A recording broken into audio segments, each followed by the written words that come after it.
تقوی والے کی شان سنیے گا. رب فرماتا ہے کہ وَرَحْمَتِي وَاسِعَتْ كُلَّ شَيْءٍ. ادھر دیکھیں بھئی آپ ادھر تو کہ جو میری رحمت ہے نا، رب فرما رہا ہے جو میری رحمت ہے وہ ہر چیز سے بڑی ہے. میری رحمت ہر چیز سے بڑی ہے اور میں نے اپنی رحمت تقوی والے کے نصیب میں لکھ دی ہے.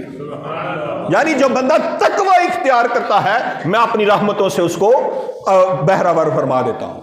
فَسَأَكْتُبُهَا لِلَّذِينَ يَتَّقُونَ.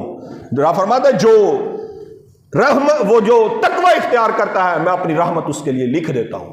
پھر رب فرماتا ہے وَإِن تَصْبِرُوا وَتَتَّقُوا.